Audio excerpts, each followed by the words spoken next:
Hey kids, you're about to listen to a comedy podcast. That means that none of this is medical advice. If you need medical advice or medical care, please contact your doctor.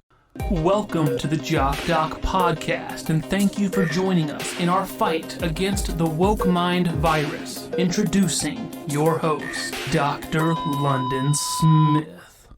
Hello, and welcome to the Jock podcast, where we discuss fitness and health and how to incorporate our modern understanding of science and medicine into our daily lives, but without it being so boring. I'm your host, drlondonsmith.com. I'd like to begin by apologizing to our listeners. We've received some feedback about the excessive amount of technical medical terms that I've been using, such as azotemia and baptismal pool party. So I'll try to temper my terminology to a simpler one in the future. Here to help with that is our producer, Cameron. Dr. London, I am so excited to announce the 2023 Jock podcast scavenger hunt for all of our listeners. Oh! For the last year, I've given you a bunch of tasks that involve like digging and burying things. Yes. Yeah. Everything is ready. Everything is done. The only thing that hasn't been done, Dr. London, is me giving the initial clue to get people going. The first clue was, if this treasure you do seek, then Dr. London's house is where you... And I couldn't think of a word that like rhymed with seek, but I just sort of implied that it's at your house. The first clue is at your house. Dr. London's house is where you should peek, maybe? Like P-E-E-K? Like they're peeking through the windows? Yeah, well that's part of the problem, because all of your other ideas also involve the peeking in the windows. Like the scavenger hunt is the latest one, but there's also the, if a woman you wish to find and you want to gaze upon a behind, then you...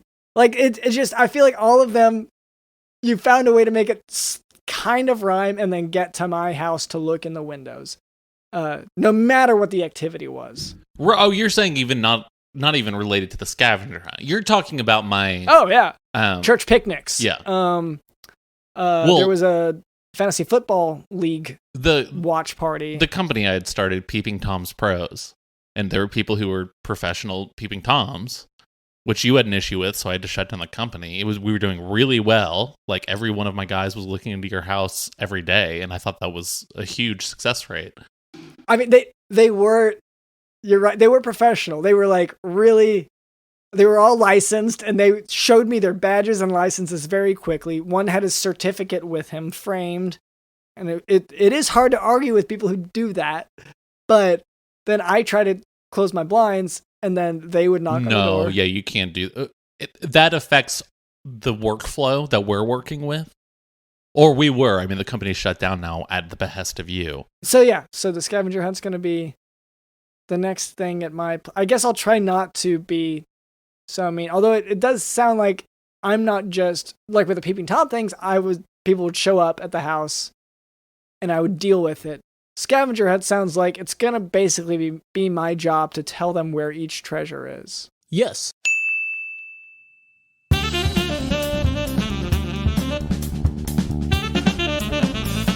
Cameron, we have a sponsor today. That's so exciting. And I am trying to suppress the excitement right now. It's actually Caldera Lab. They're a men's skincare company. And so you know how first impressions can have an effect on sort of how people perceive you? I guess I've never thought about it before, but yeah. Well, I mean, like the first time I met you. Yeah. When we go back to that fateful day. On the roller coaster, yeah. So you were pulling the lever to make the roller coaster go. Mm-hmm.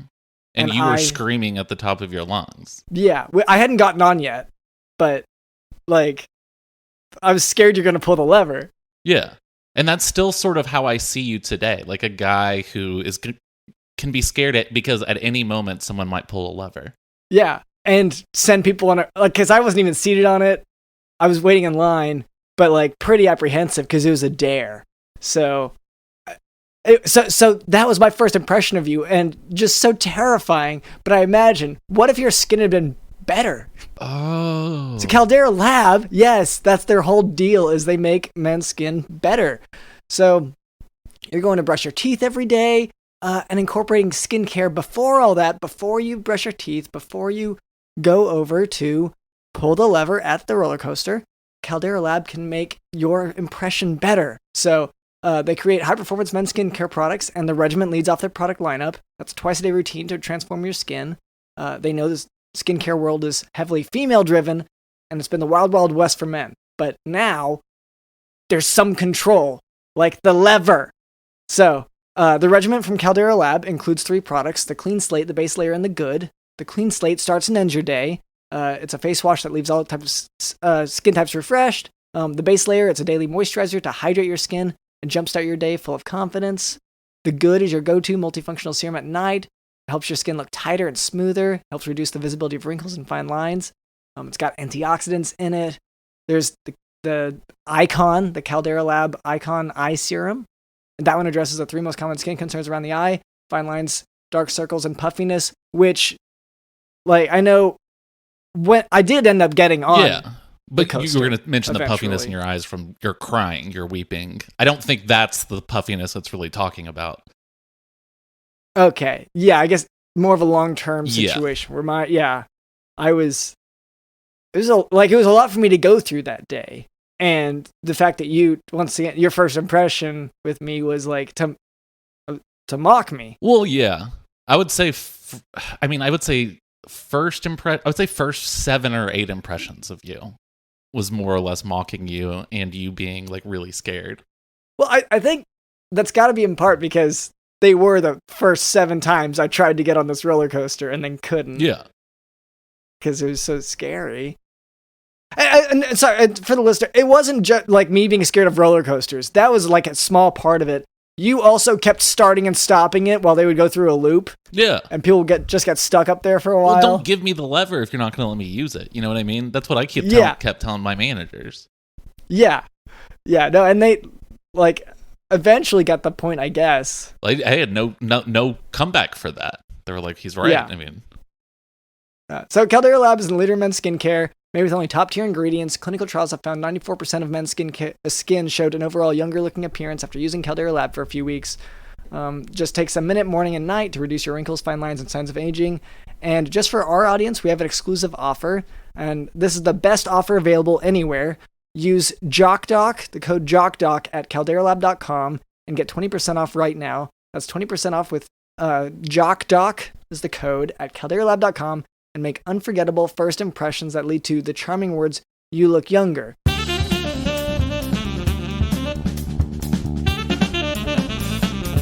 So that's our producer, Cameron. Also with us is Digital in the house.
before we move on, I would like to address a bit of listener feedback.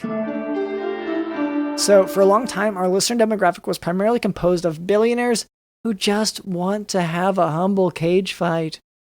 But in our efforts to cater to them, we found that we were neglecting the many bot accounts that download our podcast.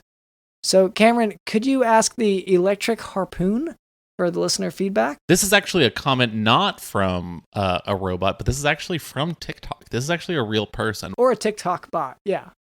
Could be a TikTok bot. So the comment we got was, not everyone should have a podcast. Wow. I would say, just to respond to this, like, yes, they should. Yeah, well, I think they might have a point, and hear me out on this, because I get that this is a point of contention.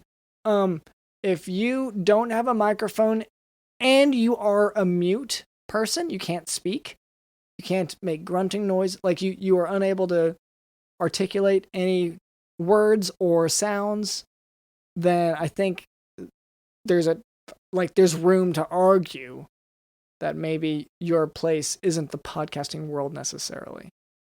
And you could argue that. I could see that argument being made. It doesn't make sense to me because they should still have a podcast, but it's freedom of speech, Dr. London. Like, let people's voices be heard. Let the grunts and the growls be heard, even if there's not a microphone to record them.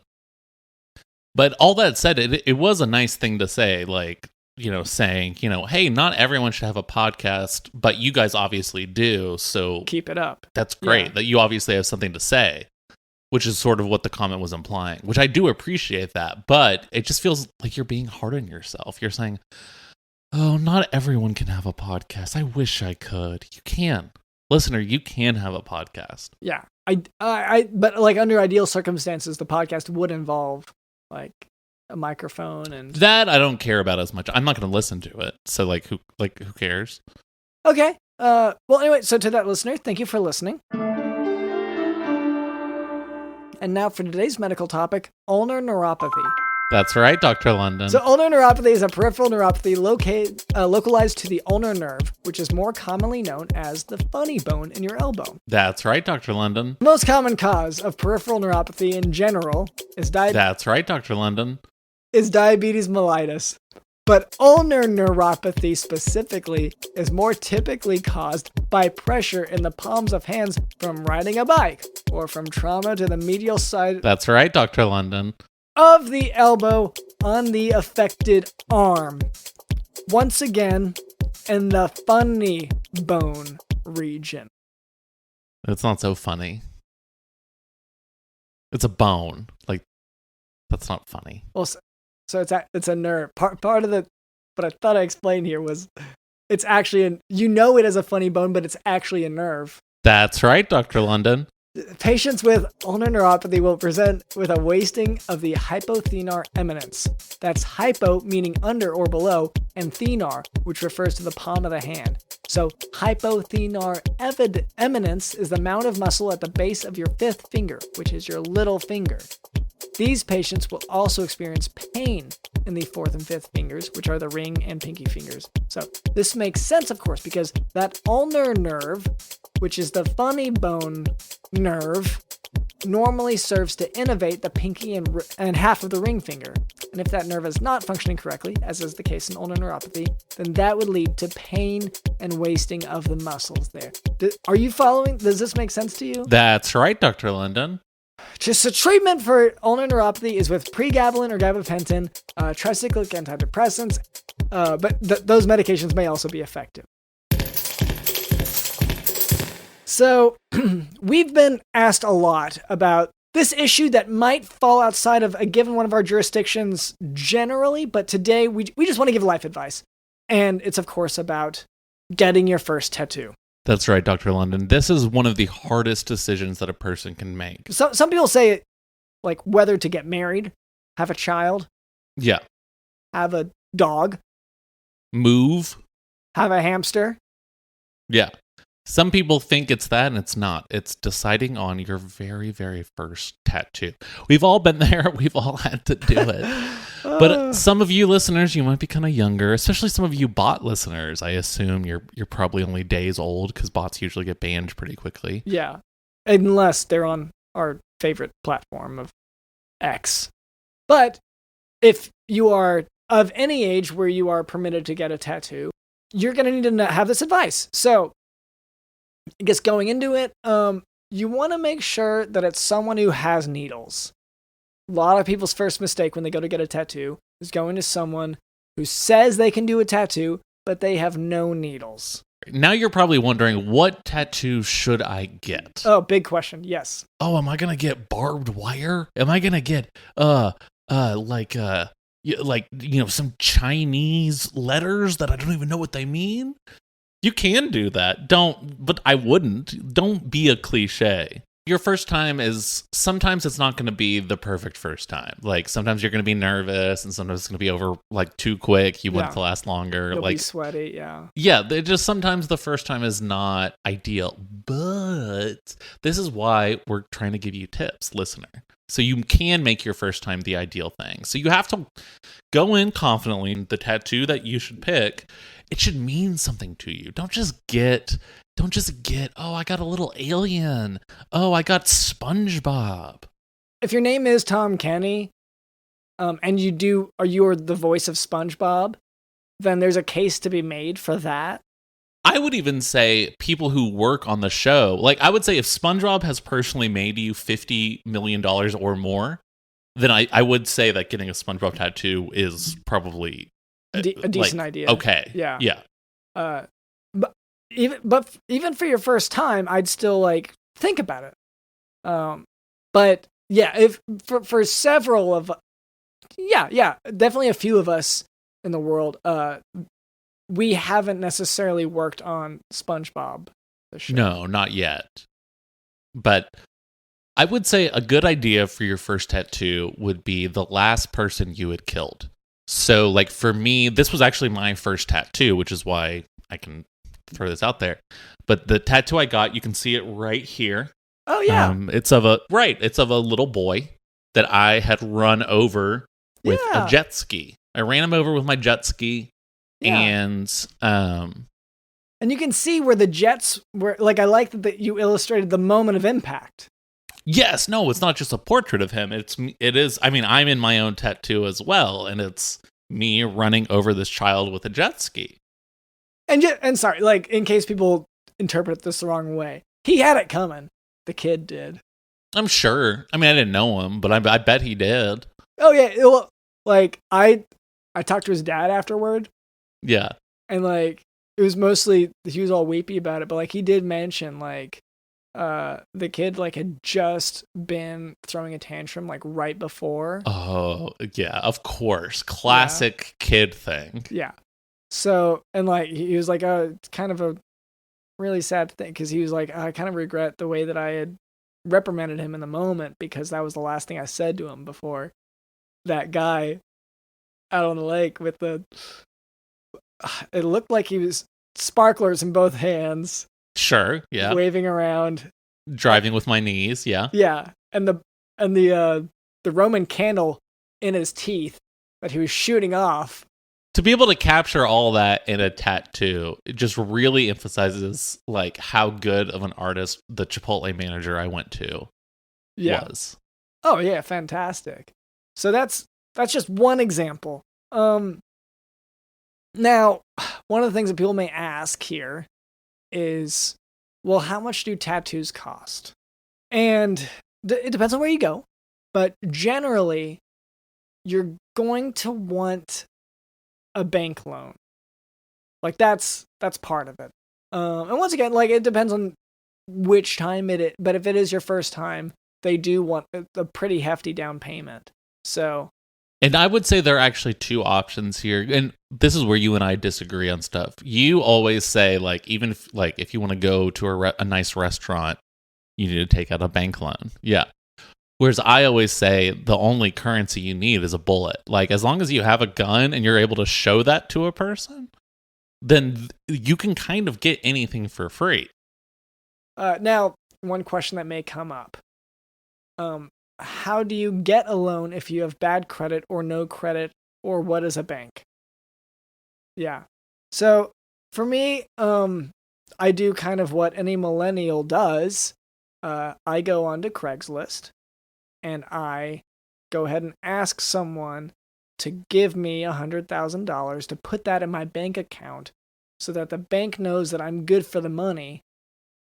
And then I only keep it in there for like a month or something. Like, you don't have to have it in there for a long time. And people on Craigslist are famously so rich and reliable. Yeah.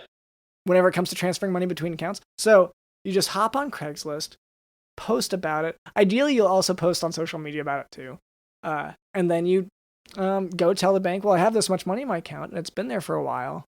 And people might even suggest, like, isn't that bank fraud to, like, pretend you have more money than you do by having a stranger just give you a bunch of money for some reason, just putting that in your account.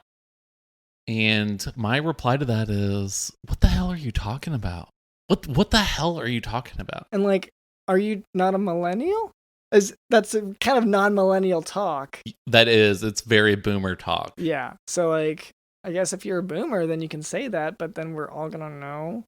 So, you are going to want to commit bank fraud and go ahead and, get that loan.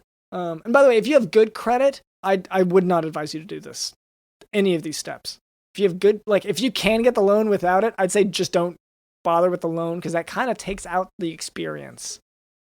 Yeah, I would say if you have good credit, stop listening to this podcast entirely. Like, stop it right now. Delete it from your podcast feed. Delete it from your phone. And then never speak to us again. Yeah. And we normally don't say that, but like... Well, and all that to say, yes, when you get your first tattoo, you're going to be scammed a few times first. So you're going to go through the process, all of these steps that we've told you. The first few times are going to be fake. And that's just what happens. Oh, the tattoo. Yeah. The tattoo won't be real. The tattoo won't be real. The entire system won't be real. You'll be out like $100,000. That's just life. Again, it's not your money. It's the Craigslist money. You'll try going back to the bank, and the building will not exist. Yes, you won't be able to find it anymore. You'll try to look it up on Google, and it will say, like, there's never been a bank here. The picture you took, you'll check your phone, and your phone is gone. But these experiences are just part of growing up, part of learning. Everyone has them when they get their first tattoo. Yeah, it's part of getting a tattoo. Like, you knew going into this, it's going to hurt a little. And a lot, yes. And in some cases, a lot. Like, you might be punched, you might be branded, you might, like, have your entire income just sort of drained from your account. You knew that going into this. I guess this does bring us to the question that we get a lot. Once again, we talk about sort of the younger folks. What if you're underage when it comes to tattoos? How do you do it? I mean, there are multiple approaches. Fake ID. Fake ID is a big one. That's pretty good. I would say solicit like an older person from the internet. Say like, hey, my parents are out of town. Can you come over and give me a tattoo? That's a good idea. Definitely invite people over. Like, also, invite adults over to your house is sort of what I'm saying. Yeah. And with that, the Craigslist approach, I'd also say you can get someone to have a surrogate for your tattoo if you don't feel comfortable having it on your skin, which like is understandable. And that's, I guess, maybe the last step to getting your first tattoo is your new roommate, the guy who got the tattoo for you. Yes. So it's fun. You're good. I want to say best times of my life, my tattoo guy. And once again, not the guy who gave me a tattoo. It is the guy who got the tattoo. Your surrogate, yeah. But he's so fun. He doesn't like to party. I was going to say he loves to party. I like to party. He likes to call the police on the party. And he likes to walk outside of his room. He's locked up in there most of the time. But well, he's very old. He's extremely old. Yeah. Yeah, and sometimes he would say, because sometimes he won't show you the tattoo directly, and he'll say like, well, it didn't take. I'll have to get another one. And he said like, well, look at my skin folds. They fold in so much. And you're like, well, I get it, but like I did pay for this thing. So like there's a back and forth, like every relationship. Exactly. Yeah. But you formed a bond that can never be broken. Yeah. But I wouldn't say that's the last thing, Dr. Linden. I would say the last thing is the cancer you're going to have to deal with, because tattoos do give you cancer. Putting ink in your body is going to kill you. And I would say, chemo's not worth it. It's just going to make you feel bad, and it's not going to work. So, I guess just sort of plan your last wishes. So you want to buy your grave plot? Go get ice cream. Just the things, like, all the things you're like, hey, this is my last hoorah. Like, I'm going to die very soon. Yes, very. After you get the tattoo. It is terminal, yes. Go see a movie. Go hug your kids. Oh, and to clarify, even if you had a surrogate for the tattoo, you will still be the one to die of cancer. That is just one of those crazy things. I don't think anyone even understands the science behind it, but that's why I'm not a scientist, And I am, but I forgot to do the reading, so. Anyway, does that clarify everything? I feel like we got it. I think that's good. Okay. I think that's it. I think that's it, yeah. Yeah. All right, well, I think we covered everything, so thank you to our producer Cameron. Thank you to Digital in the House.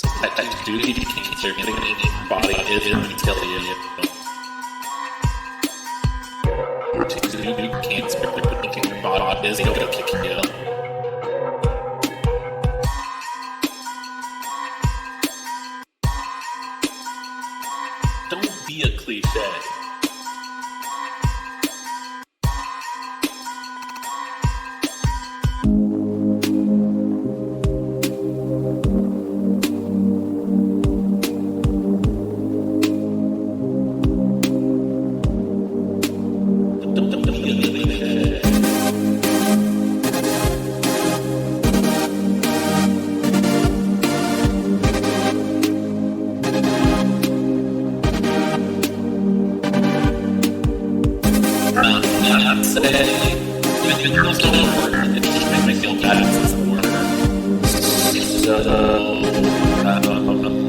I guess plan your last with. And I'd say keep no work, but just make me bad. So I guess plan your last wish. You're a bit, it can make you feel a little bit inside the work. So